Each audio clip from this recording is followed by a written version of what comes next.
All right, thank you. So hello, Averos, how are you? Good, good, Alhamdulillah. MashaAllah.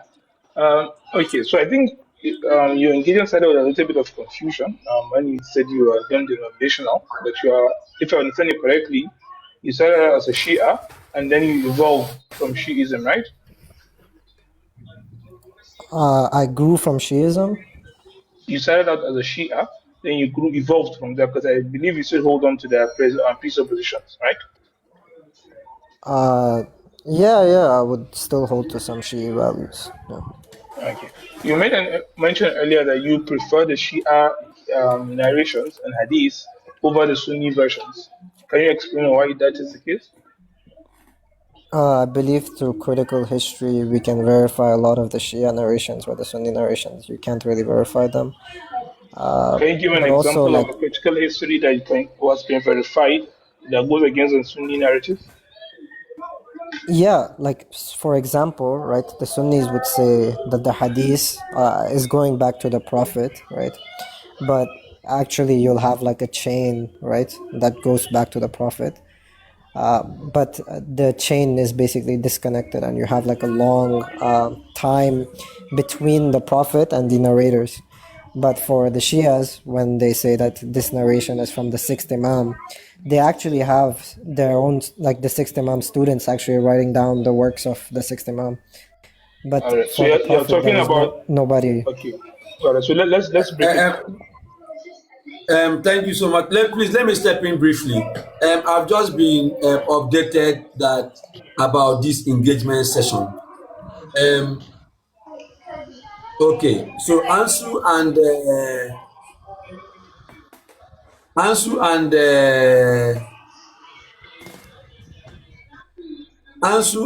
Striving will share the time. Um,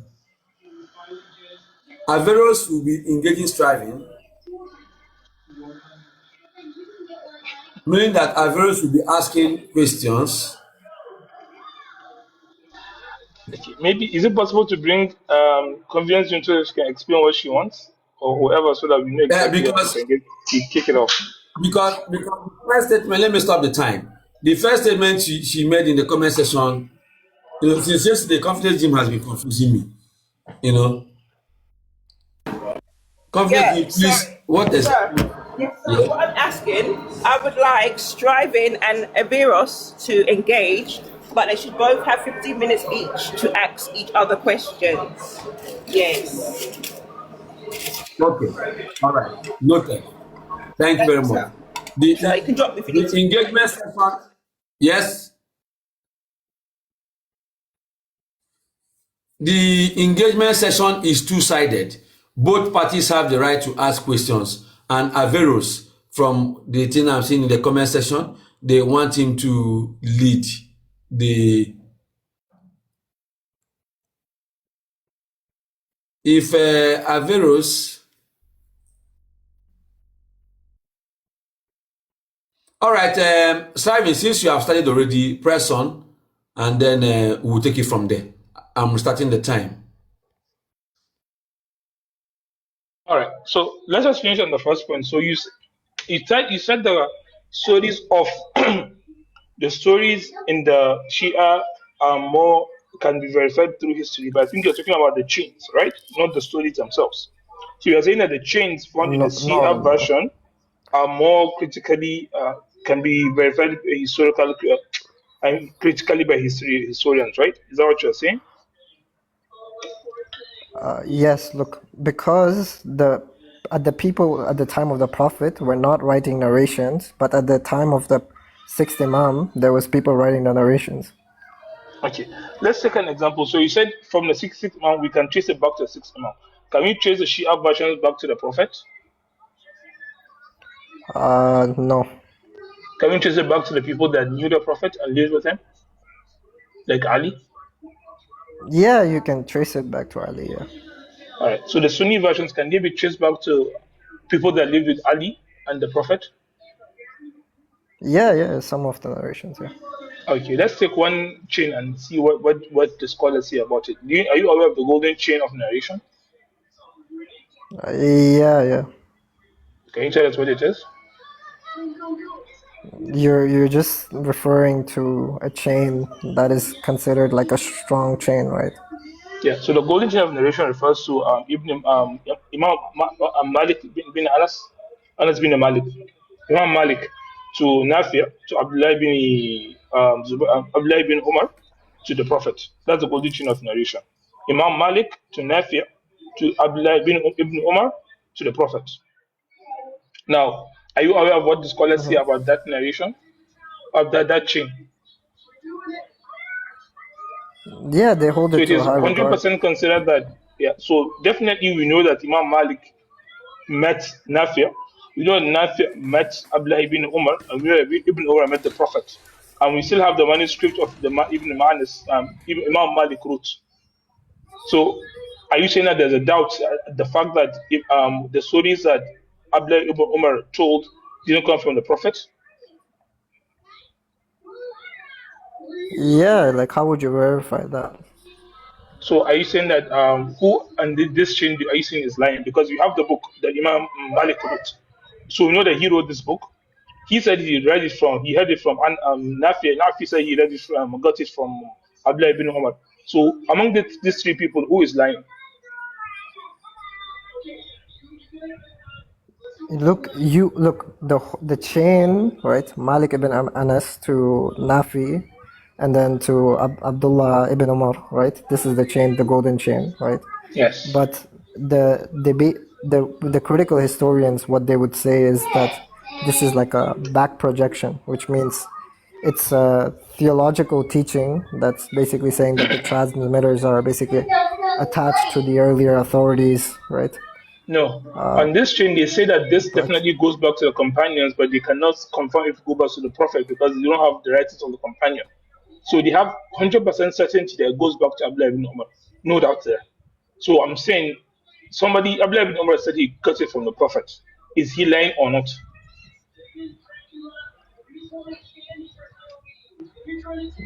yeah, like it depends. That's what I'm saying. Like it You doesn't have have to be black concluded and white. it's It's not gray. trustworthy. Listen, you have concluded it's not trustworthy. That's your conclusion, not your theory, right? So I'm trying to investigate that conclusion and see the basis for it. So I'm using an example to analyze your conclusions. So on this example, are you now willing to say that this is very, very confirmed or very likely it's coming from the prophet, or what is now your conclusion, so that I can investigate analyze it further? Look, so let's say for example, like I'll give you an example. There's like multiple chains that basically converge on Nafi, right? What the critical historians would argue is that the hadith probably came widespread with Nafi, but we cannot confidently prove it goes back to earlier to like Ibn Umar or the Prophet. You understand? Yeah. So this is not about multiple chain. We have the book that Imam Malik wrote. So this can happen in other cases where you have somebody else down the line writing it. In this instance, the book that Imam Malik wrote, which is Muwatta Malik, is still in existence. We still have second century manuscripts of the book. So it goes back to him, definitely. We have about 650 people that narrated that book from Imam Malik and his students. So this is no doubt No, about it. no, no. Look, no. There is doubt What are you because saying no about? Is it the yeah, manuscript or yeah. the fact that we have 600 people that Look, narrated it? Which one is there's a no for? there's issue because you don't You said have no. the Which of these two way. facts are no? Please don't go Let anywhere me else. We have limited time. I said two yeah. facts: the manuscript and the number of narrators we have for the book. Which one are you saying no to and why? The manuscript, you cannot date it properly because the dating often varies between the hadith. You understand? So, for No. example, if a Muwatta hadith, Malik is a book that was written by Imam Malik. We have that manuscript of that book, and we have it for the second century. oh my God, How are you saying that you can't date it? Based on what exactly are you saying that no, we cannot look, date manuscripts? I'm not saying the manuscript itself, but the particular, like a few hadiths, let's say we pick out like some hadiths from this manuscript, then you'll have an issue dating them because the dates are going to be controversial between the rulers. Like, for Okay. example, So one just pause scholar, there. like, Pause there. I'm not dating anything. I'm trying to establish if what Imam Malik or Nafi or Abdullah ibn Umar, if one of them could have told us a lie. and I'm trying to know why they will lie. Because you are saying that what they are saying is not credible. I'm not So it says saying they now we have lied. one book. No, I'm Okay, not then. saying. So let's move on. Look, I You said never. that the stories. Yeah, That's not fine. what I'm Let's move saying. on. You said that the story in the Quran and allegory, right? What do you mean by allegory exactly? Can you give us a practical example of what allegory means to you? Yeah, like a painting, like a story. All right. You know what a painting is? Like just like a Yeah. painting, I can give you like a good story that'll make you a better person. Yeah. Earlier, you asked Darkman if a painting can be a lie. Yes, it can be a lie. Someone can depict a A lie painting. in a painting, right? For example, the painting Ha, of someone can paint dogs playing poker. The painting is real because there's a painting like that, but doesn't mean that there was a time when dogs were playing poker. The answer is no. So yes, the painting itself can be real, but what is depicting cannot doesn't matter. That it doesn't have to be real. So you are saying allegory. Allegory for yeah. you is a story that didn't happen in history. For example, if I say Mhm. Trump becoming a president is allegory, means he never was ever a president. He was just a business mogul. Is that accurate? Yes. All right. So is this your position for every story we find in the Quran, or there's exceptions? There is exceptions obviously because we know the stories about some parts about Jesus and Muhammad are obviously true because we can actually verify them. Okay. So Jesus, Muhammad, the Prophet Muhammad, these are true. The rest are all false. All allegories. Allegories. Yeah, if they refer to like Moses or Abraham, we don't have any evidence for them existing. All right. So let's talk about evidence. Do you have historical evidence of everything that existed in history? Do I have certain No. evidence of everything that Do we existed in have history? evidence? No. Listen to the question carefully. Do we have evidence for everything that existed in history? No, we don't. All right. So then why appealing to the presence of evidence to confirm history if you don't have Bec- every evidence for everything? that just because we don't have evidence for everything doesn't mean we don't have evidence for some things. Like what? Yeah, but if you appeal to lack of evidence to conclude something is not real, that means you're appealing to the evidence that we expect it to be there. But when we know that we don't have it Yeah. or we don't expect it to be there, why are you limiting your analysis to evidence, presence of evidence? Yeah, because if certain story, like a biblical story or like a Muslim story, did happen, it's very likely, because history is based on probability, we would very likely have some sort of evidence because this Why? Why is it likely narration. to have evidence? Why is it likely to have evidence that Abraham If, existed? yeah, like for example, Exodus, right? There's a migration of 2 million No, people, please listen right? to my question first. Wait, Don't go to wait. Exodus. I'm Listen, explaining. I'm you will have your explaining. 15 minutes, but answer my question. Why is it likely? Why is it very likely that we will have evidence that Abraham existed? Don't go to Exodus. Stay with Abraham. Why do you have to have evidence that he existed? Why do we have to have like, evidence that he existed? Yes. We need evidence that he existed if you You want said to it's believe that he likely existed. that if he existed, there will be evidence. Why is that the Yeah, case? Why is it likely that we have evidence if he existed? no, that's the case for Moses. Look, for Abraham, right, there would be different criteria. Look, because Abraham, right, where he was living, right, would be different from where like the stories about Moses are, right? The stories about Moses are different from the stories of Abraham. Let's stay with Abraham then. Are you saying that you said Abraham didn't exist, right? His story is allegory. Yeah, Abraham historically likely didn't exist. All right. You said likely there should be an evidence. Why should there likely be an evidence if he existed? Okay, let's go with that there is no evidence. Then why would I You said believe there that is he likely existed? there is no. I'm trying to understand because okay, let me explain the question, the answer to you. For me, given the time he lived when there were no paper writing or the literacy was very low, he was a minority. There was different kings at the time. He wasn't like a ruler, so there is no reason for him to have documented his story or anyone else documenting his story. So the fact that there isn't any evidence that goes back to him is makes sense.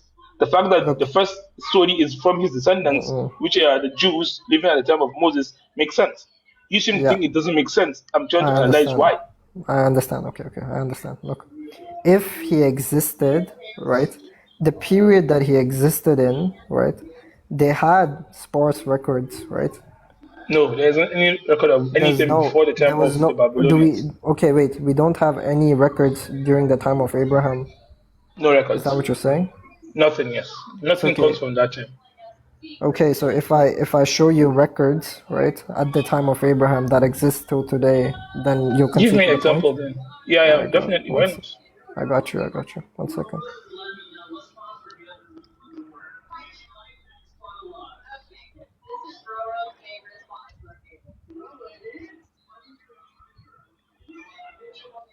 In time of Abraham.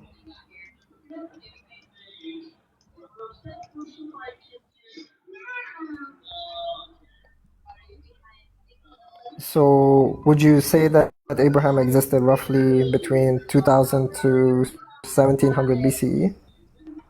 Sorry? Can you Would say you that say that again? Abraham roughly existed between 2000 and 1700 BCE? No, that's the, you're using the biblical narrative. I don't hold to that. Unless you have another reason to say Yeah, that like that's actually look, true. So you if said you that it's an use the evidence of the traditional time of the reconstruction, prophet Abraham, right? So just give me the evidence you have. Don't worry yeah, about the timelines. I there's don't accept the timelines the of the Bible. Give me what you we have have and how we you know that it's have from his time.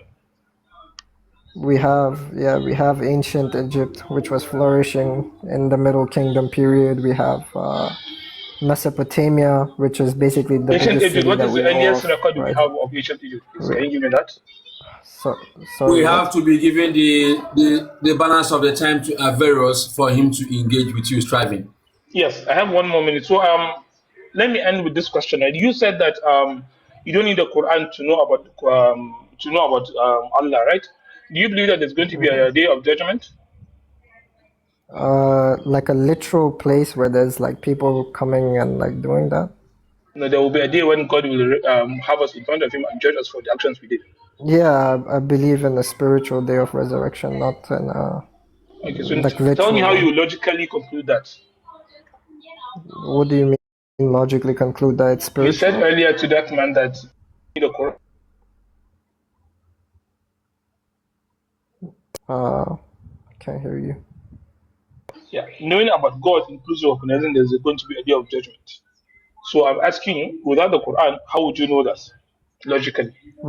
How, yeah, spiritually you can say that every human is gonna meet its end, right? Just the Based on concept what? of karma. We know that we're going to die. How do you know that we're going to come back Yeah, to life? Based on logic, without the we Quran. don't we don't believe that we're gonna come back to life in this life. That's the issue, right? How would you meet From the Creator if from you're dead then? How will you meet the Creator yeah, if you're dead and you're not moving and you're not this talking and you're not living? yeah. So before you existed, right, before you were born, you went from a state from non-consciousness to consciousness, correct? Yeah, that just proves that the Creator doesn't mean that you can Oh, come okay, back to life. okay, Can you show us okay, how you okay. knew you'll be coming back to life without the Quran? Logic only, please. Yeah, I'm engaging. Listen. So we went from non-conscious to conscious, correct? Yeah. Okay, so after you unalive, all I believe is that you're gonna be in a higher state of consciousness. Based on what? Based on the fact that I was brought from the state of non-consciousness to consciousness. Yeah, then what is the necessity that will make you be in a higher state of consciousness after you have now passed away?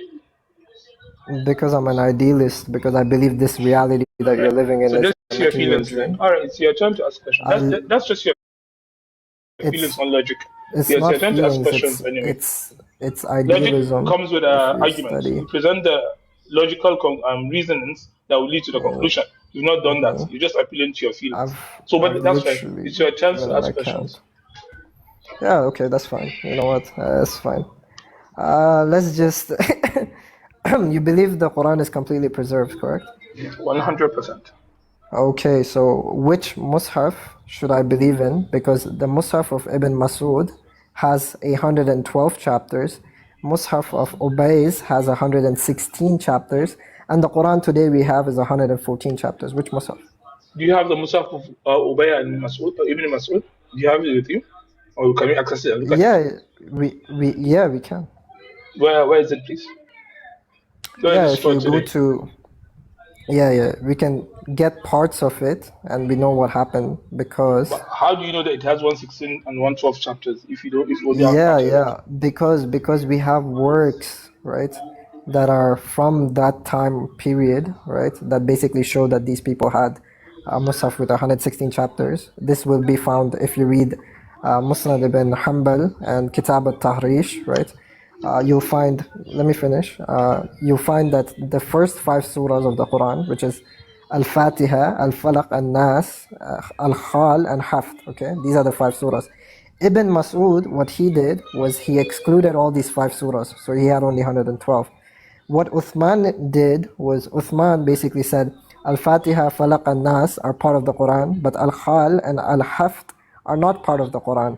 Ubay said all 5 are part of the Quran. He said Al-Khal and Haft also are supposed to be included in the Quran. So should I take Ubay's Mus'haf, in which I have 116 chapters, and I can recite Surah Al-Khal and Al-Haft for you if you want. There's no issue. I have them memorized actually. But why would I not take Ibn Ubay's Mus'haf, which has 116 chapters instead of 114 chapters, which was canonized by Uthman? Yeah, because you don't have Ubay's Mus'haf, you only have records of it. There's no way for you to verify that what the 116 verses are. You only have We records of have it, so there's no reason for you to accept it. Let me finish the answer, no. please. Number Go two, ahead. we know that from records, as given example of Omar ibn Khattab, said that Ubay had a practice where he does not remove obligated verses from his Mus'haf. It was his personal Mus'haf, and he did not remove personal obligated verses. So you might likely be reading verses that are obligated, which is not part of the final recitation, unless you don't accept the final recitation of the Quran. And then the final point is the fact that we know personal mushafs are personal because they are not purely 100% the words of Allah only. These are notes of people. They are personal to them. They could add supplications and things like that. There's no way for you to take a personal copy and assume everything they did is one thing without them telling you what it is. And this is why you need an official copy that will be free of anybody's notes, study notes, and anything else like that. Okay. Look, so if you read Kitab al-Tahrish by Dirar bil Amr, right? It basically says there's a report in which Ibn Masud basically says he declares that the Muwaddatan, which are these 5 surahs, right, that I've mentioned, are neither parts of God's scripture, nor does their recitation count for the ritual prayers, and the Kufan authorities counted among Ibn Masud's prominent students, such as like what's his students, Alqama, right? Alqama and Shabi, right? These people literally rejected their status that they are supposed to be part of the Quran. You understand? Okay. Can you repeat the Muwaddatan for me again? Sorry. Can you repeat give me the names of the Muwaddatan? The Muwaddatan?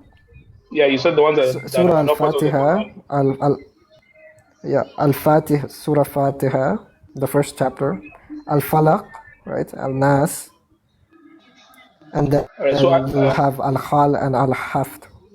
Okay, so are you saying that Which if you don't mind, when reciting the Quran, when we are doing our prayer, can you read anything other than the Quran?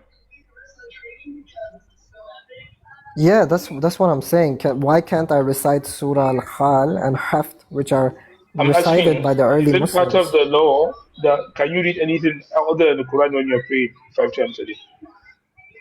Yeah, you cannot read anything outside the Quran. That's why I'm critiquing you. I'm saying, That's why right. would I not recite Surah Al-Khal and Haft, which was recited by the early Muslims, but Uthman basically said, no, these are not supposed to be in the Quran. All right. So the answer to the question is what you're presenting is not an authentic story. And if you're saying Ibn Masud believed the Fatiha, let me finish my answer, please. If you're saying that Ibn Masud didn't believe that Fatiha was part of the Quran, then why did he recite it during his prayers? If he didn't believe that it's part of the Quran, then why would he recite it in the prayers? Yeah, look, Ibn Masud, the reason why he didn't include Fatiha is different, okay? So I can explain.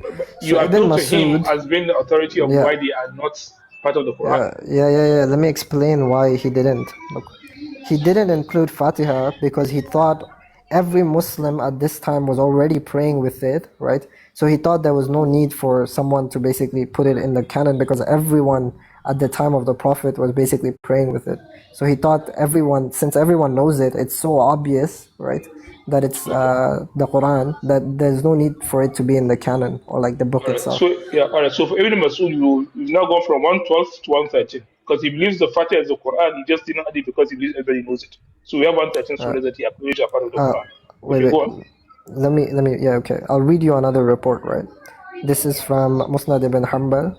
Ubay Allah ibn Ziyad notoriously provoked the Kufans by reciting the Muwaddatan for the first time in a congregational prayer, which is Salat al-Jum'ah, at the center city mosque. Of course, Ziyad's action defied the Kufans' rejection and the recitation of these two surahs in the canonical prayers. His actions also asserted the authority of Ziyad bin Thab, recension of the Quran endorsed by the Umayyad Caliphs. So what Ubayz did, right? What he did was basically he went to a Jummah prayer and he recited Surah Al-Qal and Haft, right? Which was obviously rejected by the Umayyad Khalifas, which were basically the Uthmanic canonization, right? So literally he went and he recited these two surahs in Jummah to basically go against Uthman's canonization. You understand? Okay. Do you understand what I said? I do understand. What's the point you're making? Yeah, so like why would I not recite these two extra surahs in my daily prayers just because Uthman said, no, these are not part of the Quran? Yeah, because Uthman is a bigger authority than Ziyad, and it was all the people in Medina that came together and agreed that this was the final recension of the Quran, and the Kufans were not even Muslims at the time. So the people in Medina have more authority than the people in Kufa, because if the opinion, this is just their opinion, and the people of Medina are not learning from the Prophet. So you're telling me God's perfectly preserved book is basically someone's opinion? How did you conclude that based on what I just said? Yeah, because Is that what I said? it's Uthman's opinion that it's 114 chapters, right? No, what Usman learned from the Prophet is why they use. That's what they use to say these are the final verses of the No, Quran. no, no, no. Look, the It is based on what they learned canonization. from the Quran, not from the Prophet, not their opinion. Yeah. The Prophet recited all 116 chapters, right? No, There was the final yes. recension. Are you aware? Do you know that? Okay. Do you know Do that you want in every wait? in Do you every want Medina? proof? Wait, do you want me to give you proof that the Prophet recited Surah Al-Khal and Haft in his prayers? I can give it to you. I don't mind. It doesn't matter. The point is, if in the last year of his life, when he had the final recitation, which the angel Jibril, I don't believe exists, was those two verses, two chapters, part of the what was recited between him and the angel twice in the year of Ramadan, in the month of Ramadan? Yeah, that's literally my argument, bro. Do you not So understand? you are saying that in his final year in Ramadan, when he was reciting with angel Jibril, that those two verses chapters were there, or part of the things he recited. Before the Uthmanic canonization, there was no canon, right, or a mushaf that was If you can show completely. me evidence of the fact that on that final year in the month of Ramadan, when the Prophet recited to angel Jibril, that those two are part of it, then I will consider point. No, that's just being like way too specific. Look, Yeah, that's but not that's the how argument that I'm we have the providing. history and we I'm have the saying chronology of what happened, and that's why we're no. able to say Look. that the Quran they have given us is what the Prophet gave them. They are not the ones changing it. It is the people in Kufa that didn't know the Okay, Prophet well, that are the ones changing it. yeah, well, Ibn Masud, right? He said that the Sorry. Prophet never recited the extra two surahs, which is the Al-Muwaddatan, right?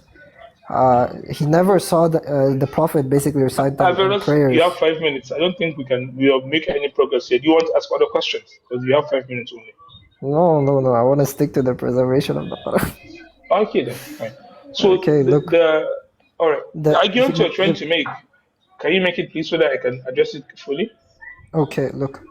There's three mushafs, right, that we have the evidence of existing at the time of after the Prophet, right? And these three mushafs, they have different opinions on which surahs are supposed to be included or excluded out of the Quran. So one mushaf is saying 112 chapters, The Uthmani canonization is 114 chapters, and then one Mus'haf, which is Ubay's Mus'haf, is 116 chapters. Which one is from God? Which one? How many chapters? Okay. The 114 is the one that God wants us to have because we know Because that Uthman said so. Can I finish? You yourself said that Ibn Masud didn't add Surah Fatiha because to your words, he believed everybody knew it, so he didn't have to add it. Which means that Ibn Masud is not it's not trying to give us a manuscript containing all the Quran, he's giving us a personal copy and teaching the Quran. So that's not something we have to hold and say because he didn't have it, that means it's all complete. It's complete. No. Because you have given me the evidence that he said that Fatiha, everybody knows it, that's why he didn't add it. Did you say that or not? Look, only Fatiha though. I'm not look, if you're talking about Surah Al-Khal and Haft, right? These two surahs, he said that he never saw the Prophet basically recite them in his prayers, right? He only saw the Prophet basically reciting it to like ward off evil to his grandsons, which is Hassan and Hussein, right? Surah, you're saying Surah Al-Nas and Falak, is that what you're referring to when you say Hal and Haft? No, Khal and Haft are completely two chapters that you don't have that in your Quran right today. So, and Ibn Masud said it's not part of the Quran. Huh? And Ibn Masud is also saying that it's not part of the Quran, that these are just supplications. Yes, Ibn Masud says this, but Ibn Ubay is saying that these are supposed to be part of the Quran.